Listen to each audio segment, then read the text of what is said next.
What's up, everybody? Mike here, and welcome to my review of Dragon Age Veilguard. Now, I did do a live review when I beat the game, but I thought back on that, and there were some things I noticed I forgot to talk about, some points I forgot to make. So, I wanted to redo this essentially and have be a bit more condensed because I kind of went on like a long talk about it.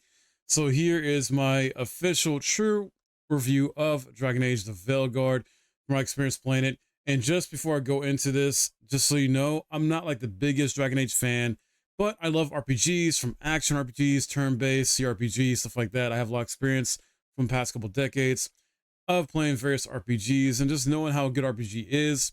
And honestly, at the end of the day, if you like the game, great. If you don't like the game, that's fine too. We're all entitled to our opinions, and that's just how gaming is. Like, there's going to be games we all like and don't like for different reasons. So, just ask you guys, be respectful in the comments. If you don't like it, that's fine. You can tell me why, but I'll get too crazy about it. And if you like it, cool, tell me why. But here we go. Now, I do want to start with some positives I've made some notes on, starting with combat, like in gameplay stuff. So combat is fun early on, and combat is smooth and fluid, mostly. So there's some good stuff there early on. It feels good. And despite that this game has been regulated to a three-party system, which sucks, and we cannot directly control the companions we have in combat, which also honestly sucks too. They did let this be known before the game came out, among other things as well. The skill tree is streamlined for the main characters you play as the main character, and it is, I guess, in some ways a bit more efficient in terms of how the layout is. But at the same time, I felt some significant changes. Other times it didn't feel all that significant. I feel like as I progressed, I played warrior, and the cool thing about that is I was able to do essentially like a Captain America. I was like throwing a shield around like I was Captain America. It was freaking fun. I went to my specialization of Reaper, doing some necromancy damage. It was kind of somewhat weird a bit though that necromancy damage, or necros, is treated as poison damage in this game. I don't get exactly why that is. It's like treated as like poison dot damage, but okay. Some weird stuff though is you got enemies that are like essentially metal enemies, like autonomous or robotic, like in a sense, that are come to life through spirits or whatever. And for some reason, they can get bleed status. Like, what are we doing here? I know it's a fantasy game, I know it's fiction, but come on, have it be somewhat believable on some of the things about it. Like, no, other RPGs don't do this, usually, at least, unless it's just, I don't know if that was a game design accident or what, but to me, that doesn't make sense to have bleed damage on a non-living enemy character or boss. And that's a problem. So I'll be going back and forth with good points and, bad points about this game. There are wide areas to explore despite the game itself overall being linear, but the negative on that is, yeah, you can only explore so much, and it ends up looping around. On top of that, I don't like how super handholdy this game overall feels from exploration, as far as like certain, chests, basically items in the environment are essentially got this yellow glow to them, like to help you not miss them. But at the same time, other RPGs, when they have stuff like that, they're not usually that hard to miss, most of them at least, unless there's a hidden wall or something, or something obscure happening or in the environment. But the environments do look good in this game. They do. It's just, I hate how handholdy it is. It's not just the exploration aspect when trying to find chests and other objectives in the environment to help, that they give you cues on to help you out. That's kind of really annoying. And you can't turn it off either. You cannot turn it off. So it loses some points for accessibility and things like that in that regard, because you can't turn that stuff off. It's automatically on. Combat wise, you got the wheel, with your companion's abilities and your own abilities. You only get 3 skills at a time to use versus previous games, at least Dragon Age 1, because I have experience playing that one and beating that. I had up to 6 skills I could use, essentially, if I wanted. And here you're cut down to half. To me, that's not good. They claim it's due to how fast the combat is, things like that. It wasn't that fast. They could have, added a 4th part memory control, can let us control our companions, and also allow us to have up to 6 active skills if we wanted to, or sustain skills, things like that. They wanted to, but no, they didn't. Fast travel is at least good though. That's a really well mechanic in here that works really well. I really enjoy that and how that is mixed in here, so it helps save a lot of time. But boss fights are no fun to me. Honestly, like they're very generic, not that great. They're fun and easy. Combat overall, when it comes to enemies and deal with them, you will not die. Like you have to try really hard not to die or really mess up really bad to die in this game. And companions in combat have infinite health. So I got to a point that I was initially kind of upgrading here and there a little bit with the companions early on. But once I started noticing that infinite health won't go down, I'm only when I was is at true risk as a player going down. I just stopped. There was no point really. Sure, I'll get better gear for them to give them later on, but I never upgraded it because there wasn't really no point to do that. From gear and weapons, basically. And there was only so much I upgraded for my own character because this game does give you a fair amount of loot, plenty of loot actually, and maybe a little bit too much at times to get from either exploration, beating certain bosses, or completing certain side quests, or simply going to the shops. So it's a little bit weird in that regard. I don't know why they did that. I guess that was intentional because they didn't want you, I don't know, it felt like easy mode, even on normal difficulty, when you got companions that have infinite health and we don't have to worry about to die. And it made it feel like as a player, I shouldn't care as much about them, at least in combat, and maybe even in story too, in some aspects. I can see people not caring as much about them. When it comes to romance, it has some good romance. I end up romancing Nev, and romance options and mechanics are done well here. You do have to work for the one you want, though. It does take a while. Found myself not finally fully romancing Nev until towards the end of the game. So it does take some time. It isn't just like a quick romance or quickie or something like that. So yeah, you do have to put effort into it. I feel like that is good there. Another thing too, character creator is amazing. I'll give him credit there. Like the character creator is freaking awesome with so much you can customize with your character and do from the visual look of your character and how you want to make them within the game's art style, stuff like that. But going back to combat here, when it comes to enemies, I mean, there was too many repetitive enemies and bosses. Sadly, like there was supposed to be like unique boss fights that didn't feel unique enough. There was also some other specific like name bosses, but were essentially copy and paste previous enemies or bosses I fought before, basically, that were blighted. But they have like this unique name or specific character name under them. It's like, what am I supposed to believe this is the person you're talking about in the story that turned into this when they literally look like any other freaking darkspawn that I fought before? That was lazy. That tells me this was rushed in some aspects during development, because I obviously it went through the development hell a bit and some development turmoil, because at one point it used to be a live service, and I think before that was something else before it became this. So it's unfortunate there. It like sucks. That's just laziness or rushed development, in my opinion, where they didn't have enough time to maybe differentiate the enemies enough or add more variety of enemy types. The final boss was a letdown as well too. I was thinking like, okay, come on, give me at least a really good final boss fight. And sadly, no, it was just bad, dude. It was bad because it was too easy. The movements were too readable, and it just was not difficult whatsoever. On, mind you, on normal difficulty. And I play on normal difficulty because for certain RPGs I just do that, and I didn't want to go down to easy to make it faster, but at the same time I was ready to be done. I was hoping the final boss fight was going to be freaking fantastic, and it just wasn't. It was just another disappointment. There was no little crafting really, or at least the crafting system that is there isn't really that good. Just a lot of copy and paste like ideas in the game. It felt like they took from other games. The game to me just really feels generic in a lot of ways. Very mediocre. And this also extends to the writing, unfortunately. And don't get me wrong, some of the writing and how the story goes and certain character arcs and things like that are good. I especially enjoyed the companion side quests overall, even though I had a little bit of gripes there too, where they dragged on a bit, and even the main story kind of dragged on a bit towards the end in terms of pacing issues, things like that. I enjoyed the companion quests, side quests more than like the regular normal side quests, because there was a lot of like padded stuff in here. I feel like from a gameplay standpoint, writing and the side quest stuff and quest structure too, even though this is a linear game, but it definitely felt like, I don't know, I didn't even do all the side quests. I definitely felt like that some side quests are there just to pad out the time a player spends in a game, which sucks.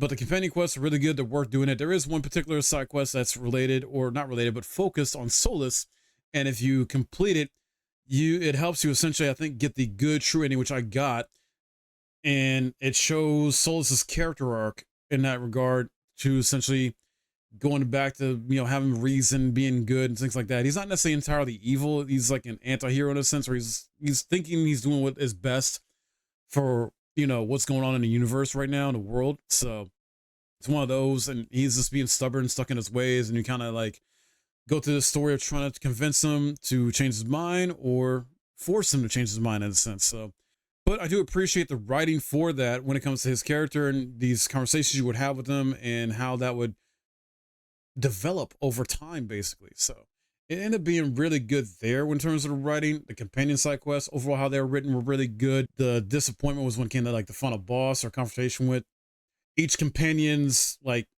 nemesis or rival or whatever the heck have you want to call it. Essentially, some of those boss fights, if not all of them, were really kind of disappointing, or just not that fun or challenging, sadly, much like the rest of the boss fights in the game.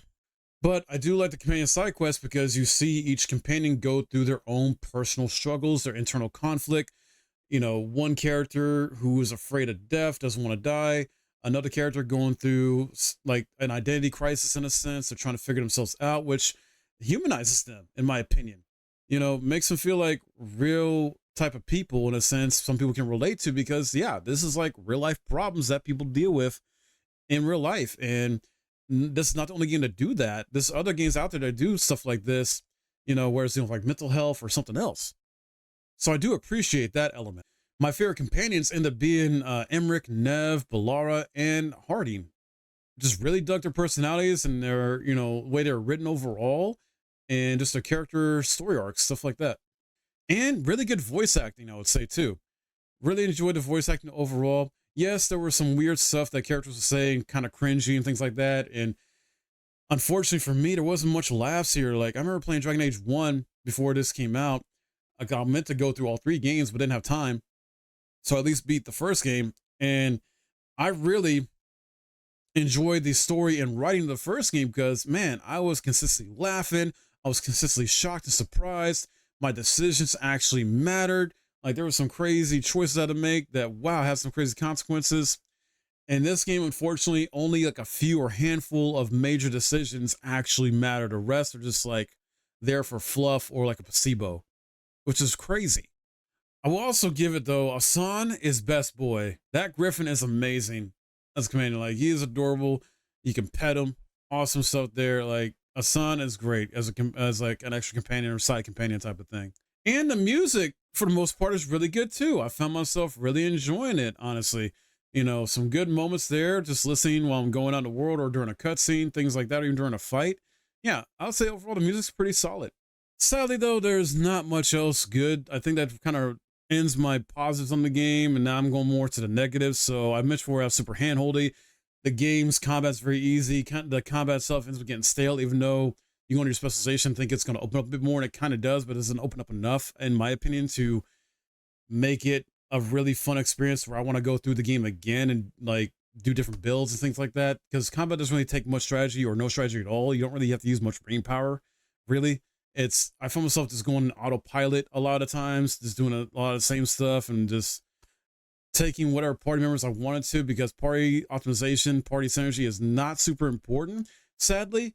It's not like you do these combo moves that are flashy and you have other moves that are flashy, but it's like kind of remind me of a mobile game in some aspects when it came to that, with all the flashiness or thing. It's just weird. And like I wish the combo moves would have looked different for each character.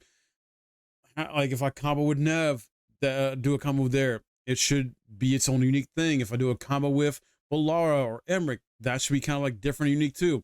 Once again, kind of feeling like this game was like had some lazy development to it and rushed development to it. The puzzles were easy as hell too. I don't know what was going on with this. Varric is handled poorly in this game too, in my opinion. I won't say too much when it comes to spoilers on his character, but if you've seen the first like gameplay, 20-minute gameplay video they showed, you kind of know sort of set up what happens to him or what could happen to him.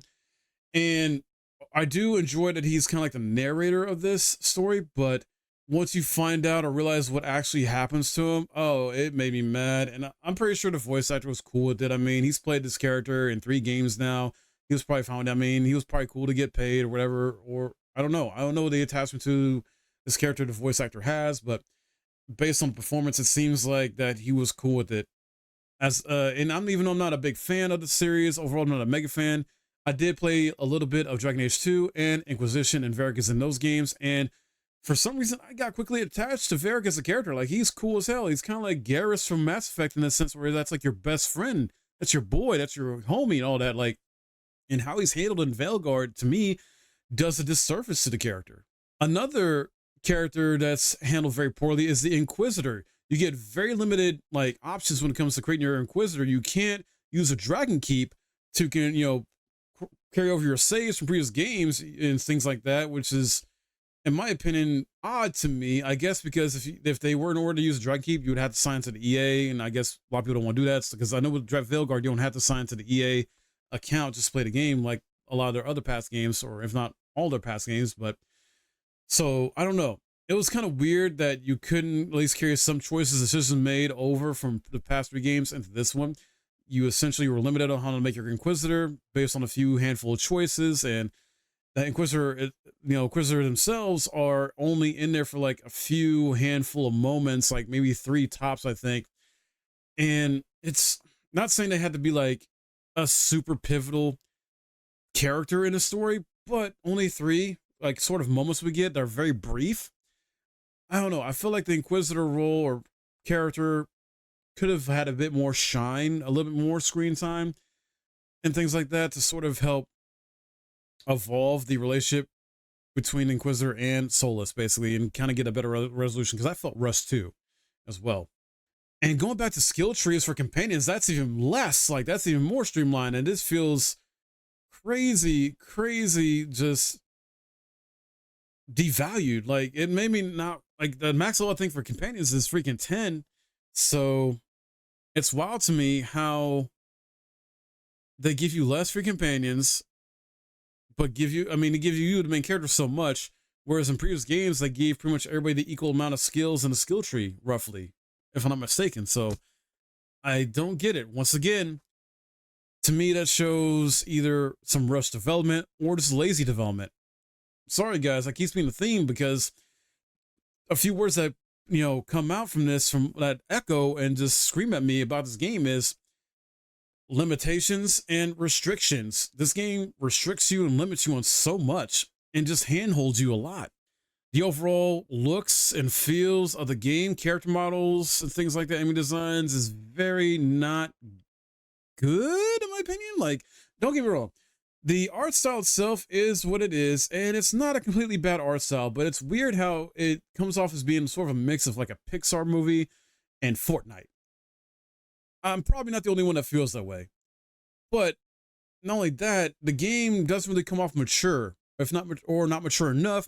It has this very like kind of teen or kids type of vibe to it, where instead of M for mature, it probably should have been rated at T for teen, because it's very PG-13 at best if we were to like compare it to a movie rating when it's supposed to be rated R. And it just feels like and looks like and plays as a simplified version of Dragon Age.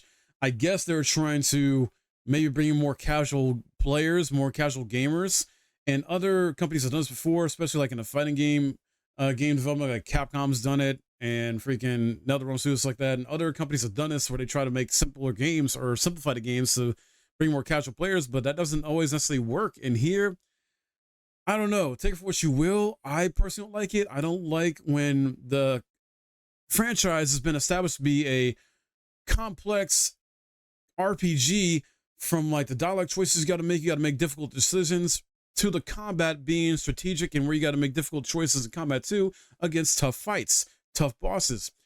Dragon Age 1 was fantastic for that. It may not have had the best combat, obviously, I know Dragon Age 1 combat is different from this game, and it's a product of its time, but man, I would take Dragon Age 1 combat over this, because at least in that, I felt challenged on normal difficulty, where I had to make different choices on certain fights that I had to retry a few times at least just to get past, because I had to change up my strategy. This game, no. Autopilot, baby. That's all you gotta do. Once you know how your character is and how combat flows, autopilot. The blood and gore here in this game is not super great either compared to previous games, especially like 1 and 2. I don't know what's going on. It's supposed to be mature, dark fantasy, and once again, feels PG-13 at best, where the blood and gore here are just not good or barely there. And when you see it, it's just like, what were y'all doing? Did you not like try to keep the old stuff in here at all? Canary look bad as far as their race goes. Like the Canary to me look way better in previous games. Once again, going to enemy character designs and enemy bosses and things like that, their designs look way better to me overall. In previous games here, they look kind of laughable, not intimidating at all. Like, it's weird as hell. And then they do something weird that changes up the whole lore. And you guys can correct me on this if this is a thing that's happened before or not, but I doubt it. But I was under the impression that when a Grey Warden kills an Archdemon, and only a Grey Warden can kill an Archdemon, technically, from what the lore set up previously, right? In this game, there's a scene that happens, and a Grey Warden kills an Archdemon, but they do not die, right? A Grey Warden's supposed to die once they kill an Archdemon. That's part of the sacrifice they make, or whatever. That's part of the oath they take and all that stuff. And here it's just like, no, we're changing the rules because what we're going up against is gods. And the gods are changing the rules up. And it's like a really brushed over, lazy way of explaining why that is. And they never fully explain it or explain it in a satisfying way. So yeah, that's where I'm at with that overall, for the good versus the bad. Unfortunately, this has more bad than good in my opinion. And it sucks, man. I was looking forward to this as an RPG. I was looking forward to this possibly being like close to maybe what BG3 did last year in terms of being like a really well done, superb RPG for us. And it had potential to possibly be close to that at least, but no. So my final verdict for Dragon Age Veilguard is a 5 out of 10. It's average, it's generic at best in my opinion. You know, you could argue it can go to a 6 or a 7, I feel like, especially if like you're really into Dragon Age and you don't mind some of the repetitive enemies and some of the other things I mentioned that are negative about it. But for me, at least, it's average at best. Feels very generic overall. Feels like it's made for kids and not for the mature audience that's intended for, basically, that the previous games were intended for in terms of their story and everything else. So yeah, that's where I'm at with it, guys. So you can feel how you want about it. Like I said before, if you like it, great, cool. If you don't like it, that's fine too. You know, we all are entitled to our opinions and we can feel how we want to about this game as well as other games we play. That's just the way it is. Games can't please everybody, guys. Hopefully you enjoyed this. And if you did, please hit that like, subscribe for new. Also check out the links in the description below if you want to go above and beyond support some way or join the community in Discord. And I always appreciate everyone's support here on the channel. It means a lot. My name's Mike. I'll see you in the next video.